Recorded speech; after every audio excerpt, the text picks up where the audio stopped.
This is how you get pepper seedlings from a natural pepper. So you have a pepper here, the tops of pepper. You're going to get all these seeds off. You just kind of get them off with a knife. And then once you have them on a paper towel, what you're going to do is you're going to take the paper towel, fold it, and then fold it again. Okay, and then you're going to squirt with a bunch of water, like get it nice and soaked. Okay, and then you're going to stick it in a plastic bag. Keep it on the counter for a week, and then it's going to start to sprout. Okay, so this is about a week later. This is what they're going to look like. You unfold it. And if you look right there, you can see that they're starting to sprout here.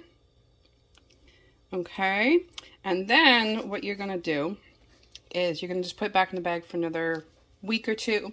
And when that happens, it's going to look like this. So this is how I get my peppers started.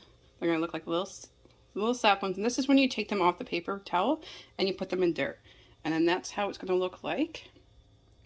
Okay, when they're just coming out of dirt, and then they turn into this about a week later. And once they're about an inch taller, you put them outside in your garden. And that's how you start your peppers right from seeds. See, I even have this container that is just filled with peppers from doing this.